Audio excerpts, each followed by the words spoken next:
Disse que se eles largassem, eu também largava, era o primeiro a largar. Se eu sentisse que eles largassem, eu era o primeiro a largar. Essa foi a primeira. E a segunda disse-lhes, temos todos aqui uma oportunidade de podermos sair daqui, eu como melhor treinador e vocês como melhores jogadores. Os momentos de dificuldade, os momentos que nos metem à prova, são esses momentos que nos podem fazer crescer e retornar melhores ainda. Mas o mais importante agora é o jogo mais importante do ano, que nós temos quarta-feira, e queremos carimbar este título, porque neste momento nós não somos campeões e queremos muito ser. Vamos desfrutar da jornada, vamos desfrutar todos desta viagem que começou há 3 anos e qualquer coisa atrás, quando eu cheguei aqui e que ninguém sabia quem era este treinador. Vou já dizer que este gramado tem que ser trocado urgentemente. Não quero saber quem vai pagar, não quero saber se é da Uli Torres, se é o Palmeiras, não quero saber. Este gramado não está em condições para continuar a jogar futebol. Este gramado, neste momento, é um risco para lesões de jogadores. E se eu tivesse no lugar dele, tinha feito exatamente o que ele fez. E portanto, espero que no próximo ano, não sei quem, essa não é responsabilidade minha, mas que se troque este gramado, que o metam como quando estava quando eu cheguei.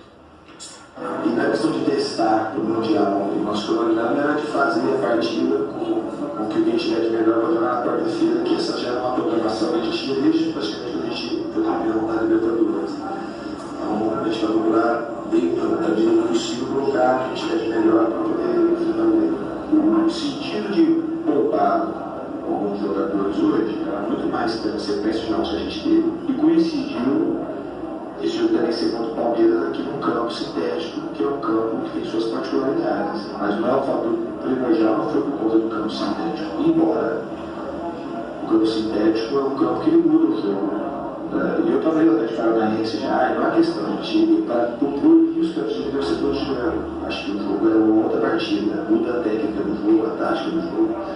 E eu acho também que para os jogadores, para a saúde do jogador, é um campo que não traz benefícios adicionais se comparado aos campos de grama natural.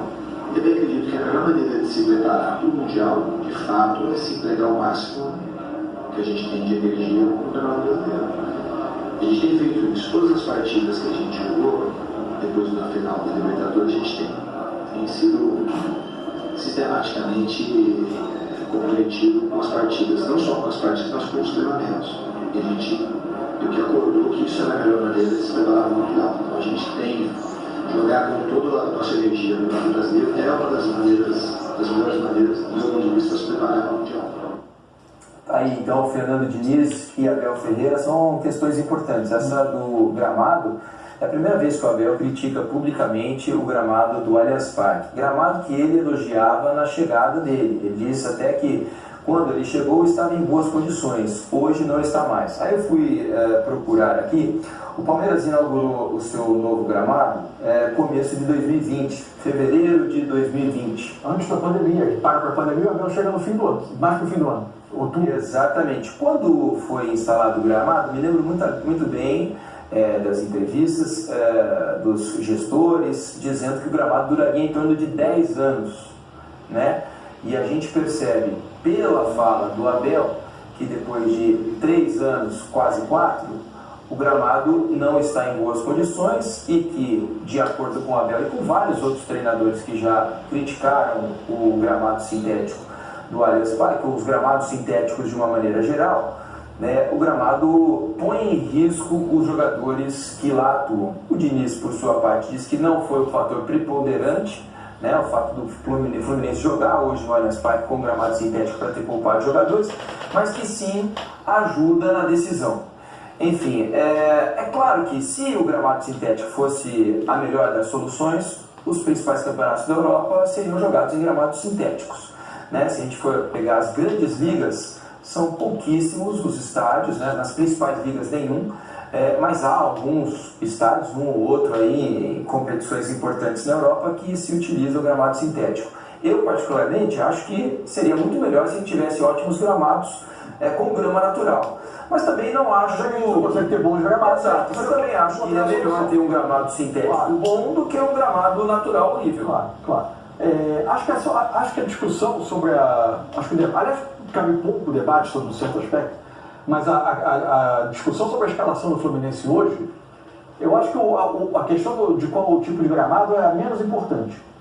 Eu acho que, sob o ponto de vista de uma discussão ética, que sempre permeou o Campeonato Brasileiro, o hábito de clubes não disputarem da primeira à 38ª rodada, de respeito ao campeonato, acho que esse Campeonato Brasileiro, os profissionais dignificaram o campeonato, e aliás o que o São Paulo fez desde a conquista da Copa do Brasil, o que o América Mineiro fez dos seus jogos, mesmo rebaixado, o que o Fluminense fez dos seus jogos. E por que não incluo o Fluminense?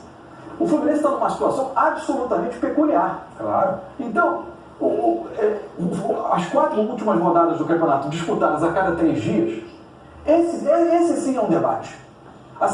Porque o Fluminense respeitou o campeonato o tempo todo. O que ele precisava era tomar uma decisão em função do objetivo principal que ele tem daqui a 10 dias, 10 dias após encerrar o Campeonato Brasileiro, que é a disputa do Mundial.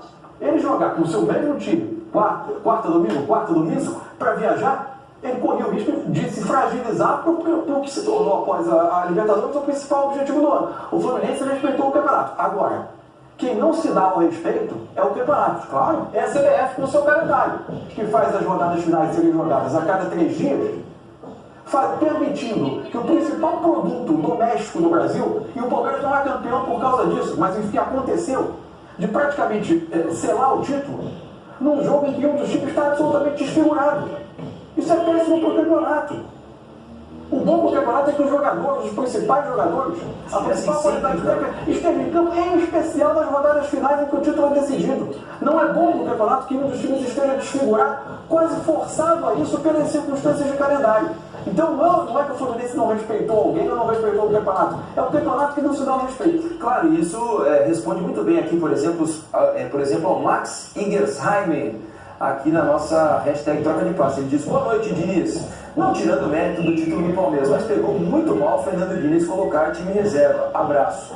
Então é exatamente o que o Mansur está falando, não pegou nada mal. Como é que ele vai explicar? 2, 3 vezes ele está se preparando para um campeonato que é muito importante para ele. Então, concordo 100% com o Carlos Eduardo Mansur. O que acrescentar sobre o que a gente ouviu dos 2 treinadores, Alex?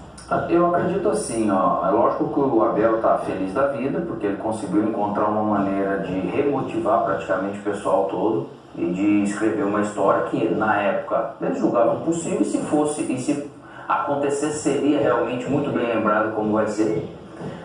O Diniz, ao mesmo tempo, ele leva um time que era possível ele levar, e por isso ele não deixou de pensar no brasileiro, de dignificar essa questão. Ele poderia ter ganho, como acabou perdendo. Eu já tinha falado isso antes aqui do jogo.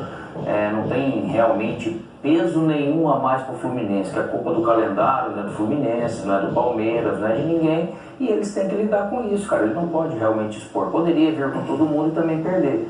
Aí vem essa história realmente do gramado, que por causa de eventos, né, e lá fora, você falando, acho que o negócio de pontuar que aqui no Brasil pegou praticamente estádio, casa de show, né? Então, lá fora os clubes não necessitam, não precisam, e mesmo se fosse uma necessidade, agora teria que fazer um gramado igual do Santiago Bernabéu, né? Que o gramado sai todo e tal, porque nós estamos vendo que mesmo esse investimento que é altíssimo, falo também de 10 milhões de reais num campo desse mais ou menos do Palmeiras para colocar, se você vai perder muito essa qualidade realmente com shows, a gente tem que pesar assim, cara, tem que ver de que forma. Mas eu acordei lá atrás, não tem problema. Agora é o seguinte, é clube de futebol, cara.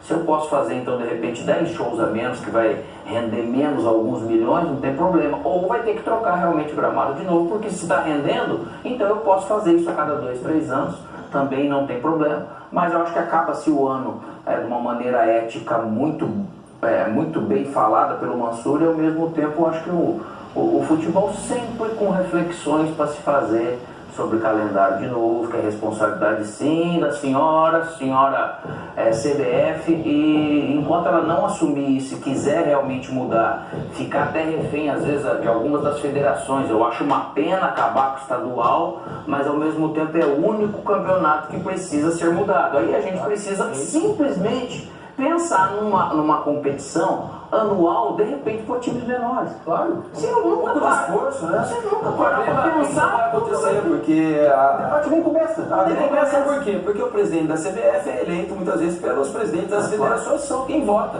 né, nas eleições. Então não há interesse em perder votos mexendo com os campeonatos estaduais, mesmo que seja para a melhora do nosso futebol.